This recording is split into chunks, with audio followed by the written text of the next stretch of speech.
안녕하세요. 하월시아 스토리의 원경입니다. 오늘은 그 하월시아 가격은 어떻게 책정이 되고 또 거래는 어떻게 되는지 거기에 대해서 한번 살펴보도록 하겠습니다. 자, 이게 보통 그 자유경제 체제, 그 시장 경제에서 모든 그 공산품이라 할까 이런 거는 가격이 어떻게 매겨집니까? 그때의 가격은 즉 수요와 공급의 원칙에 의해서 매겨지죠.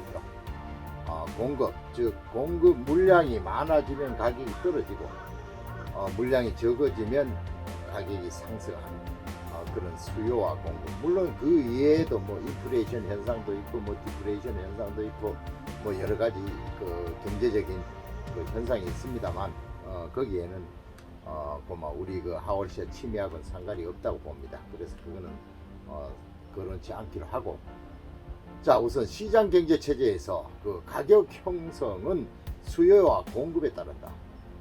그런데 이제 이 침이라는 특수한 분야로 들어가면 꼭 수요와 공급의 원칙에 들어맞지 않다. 그런 얘기가 있습니다. 자, 그러면 우리 이제 침이에서 가장 대표적인 게 뭘까요? 앤틱, 그 오래된 골동품이 있죠. 그 다음에 무엇입니까? 그림도 취미로 많이 하시죠. 수집하고 모으고. 그 다음에 이제 우리가 뭐 이 난초 식물로 넘어와서 옛날에 난초, 선장, 뭐 리톡스, 코노피디움, 뭐 하월시아 여러 가지 그런 식물이 있습니다. 에케베리아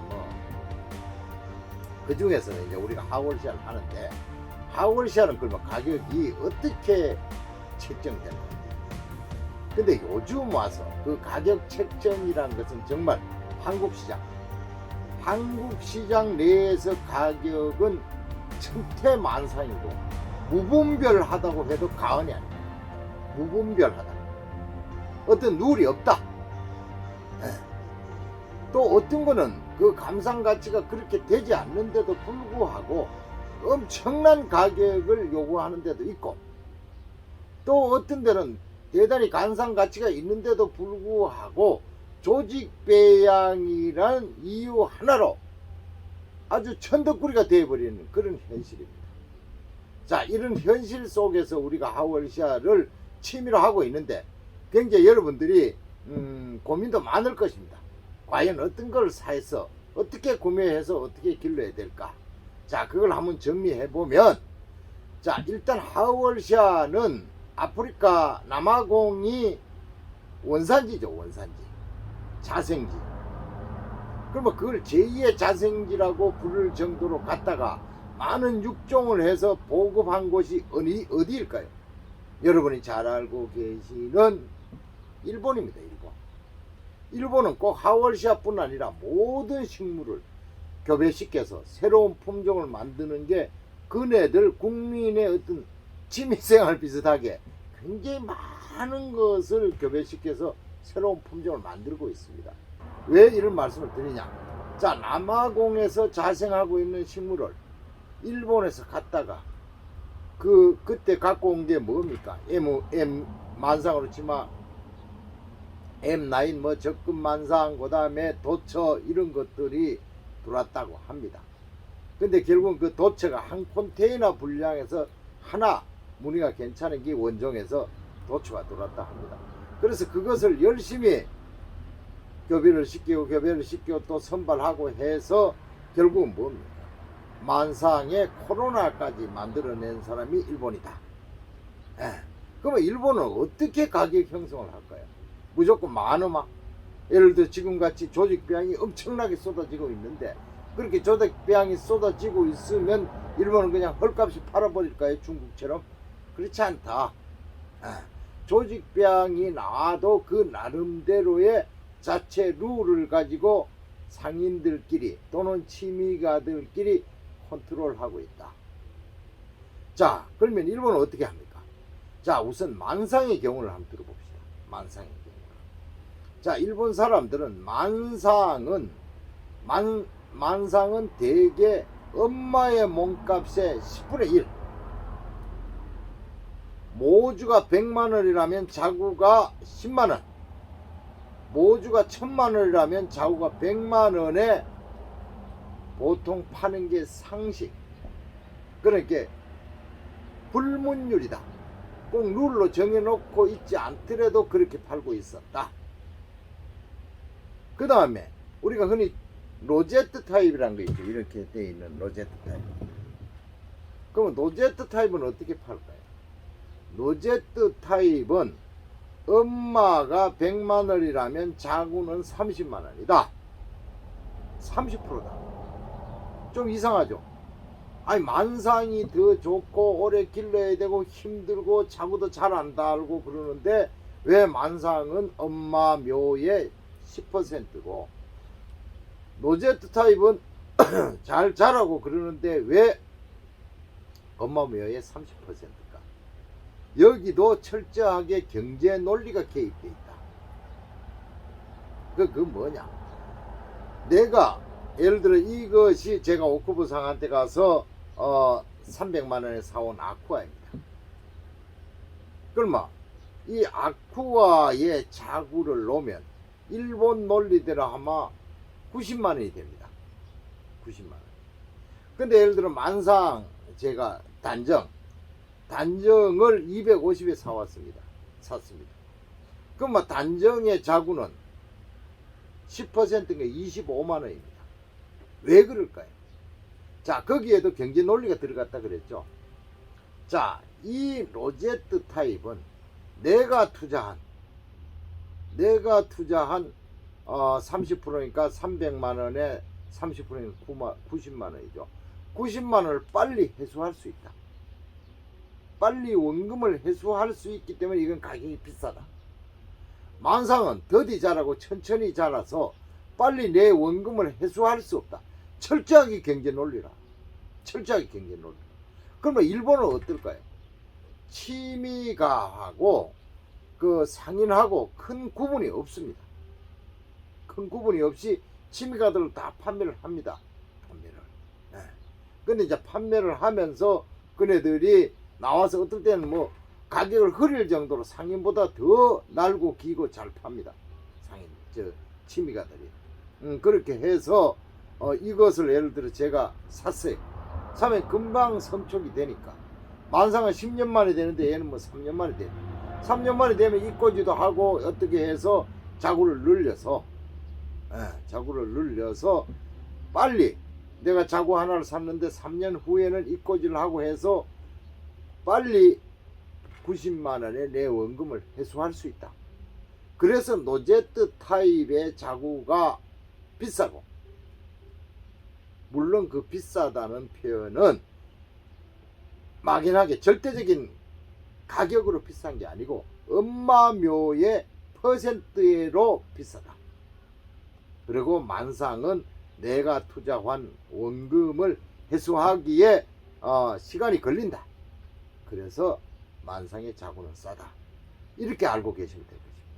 자, 제가 처음에 일부 그 하월시아 취미가들이 조직 배양을 빨리 해서 많은 사람들이 빨리 조직 배양을 해서 시장 장바구니에서 한 개씩 만상과 옥선을 사서 길러서 이 저변을 확대를 해야 된다. 그런 얘기를 많이 했습니다. 물론 그 얘기에 대해서 전혀 제가 부정하는 게 아니고 일리도 있습니다. 일리도 있는데 제가 이걸 이제 길러 보니까 예를 들어 민들레로 보자 이거예요. 민들레가 지금 엄청나게 많습니다. 하월시아 꽃이 이쁩니까? 민들레 꽃이 이쁩니까? 아마 이 세상에 민들레 꽃의 아름다움을 갖다 놓으라 그러면 민들레 꽃도 빠지지 않을 겁니다. 근데 지금 누가 민들레를 사서 키우는 사람이 있습니까? 그럼 민들레를 사고 팝니까? 없죠. 왜냐? 너무 많아버리면 아무도 하지 않는 것을 나만이 갖고 있겠다는 취미가들은 떠나버린다. 그래서 그 조직배양이 병폐로 다가온 적도 있다. 물론 지금도 그렇습니다. 엊그제 제가 하울 앙구스티에 이제 뭐 이런 가격을 올려서 제가 어떻게 시장이 돌아갈 것인가를 보기 위해서 정말 좋은 것들을 적정 가격에, 이 취미로 하는 건 이게 뭡니까? 감상 가치를 갖고 따져야 됩니다. 감상 가치를. 그렇지 않고 자기가 뭐 뿌린 거다. 우리가 뭐 직접 뿌린 건데 세계 한 개뿐이다. 해가 비싸게 하는 걸 바가지에 지나지 않습니다. 거의 성촉이 돼서 감상 가치가 있어야 가격을 그때서 책정이 되는 거다. 그래서 제가 감상 가치가 있는 정말 괜찮은 것들을 100만 단위, 정말 제가 볼 땐 적정 가격이었습니다. 옛날 조직배양이 나오기 전에 그때 가격은 아닙니다. 현 시세에 하월시아 시장에서 이 정도 가격은 형성되어야 된다고 생각하고 제 스스로 올려봤습니다. 그 누구도 조회수만 많지 그걸 설득 사는 사람이 없습니다. 그만큼 하월시아 시장은 이미 처져 있다. 이제 이렇게 되면 어떤 현상이 일어나느냐. 처음에 살 때 고가로 막 샀는 하월시아 취미가들이 자기도 자구를 놓고 새끼를 달고 입고지를 해서 거기에 대해서 약간의 금전적인 보상도 있으면 그 돈으로 다시 새로운 걸 사고 해서 하월시아 시장이 취미계가 활성화될 텐데 일방적이다. 파는 사람만 있고 사는 사람은 없다. 이 말씀이에요. 여러분들 많은 취미가들이 물론 많다 해봤자 한 200-300명 400-500명 될 겁니다. 우리나라의 하월시아 이런 사람들이 지금은 계속 삽니다. 조직배양이 됐든 뭐가 됐든 다 10,000원, 20,000원, 30,000원, 50,000원 주고 사도 이렇게 더 벌어져서 자구를 놨어요. 그걸 어떻게 5,000원인들 누가 살 사람이 있겠습니까? 모든 물건은 가격이 떨어지는 것은 괜찮습니다. 근데 판매가 되지 않을 때는 그거는 끝났다고 봅니다. 판매가 되지 않을 때. 그래서 이 하월시아가 아무리 조직배양이 대량 공급되어서 이 장을 교란시키고 어지럽히더라도 우리 상인들은 제가 언급하지 않겠습니다. 상인들은 그분들은 프로페셔널 전문가니까. 상인이 뭡니까? 돈 벌려고 하는 거 아니에요. 그러니까 돈을 쫓아가는 사람하고 취미로 하는 사람하고는 개념이 다르지 않습니까? 그래서 상인들 이야기는 하지 않겠습니다. 그렇지만 취미가들은 아무리 그걸 해본들 굉장히 어렵다. 어려운 시대가 왔다. 그렇지만 우리가 어렵다 하고 방관하고 그저 허접 쓰레기 같은 자기가 실생도 하지도 않고 일본이나 태국에서 실생 파종했는 묘를 갖다가 잘 키워가 이름을 그렇다 지가 내가 한 거다. 이게 세계 하나뿐이다.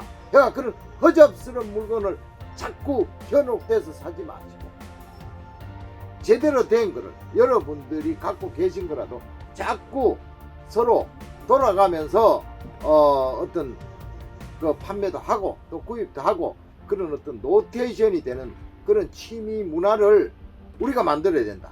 그렇지 않으면 앞으로 10년 20년도 가기 전에 이 하월시아는 우리의 기억 속에서 없어지고 선인장 손가락 선인장 있죠. 그것처럼 어느 나이 많이 드신 시골 구석에 할아버지 구멍가게 할아버지 손에서 길러지는 물건이 되고 말 것이다. 저는 그렇게 생각합니다. 자, 다시 한번 오늘 말이 많습니다. 리뷰해 보면 하월시아 가격은 만상은 어미묘의 10%, 로제트 타입은 어미묘의 30%로 과거에는 형성돼서 일본에서는 그렇게 팔았다.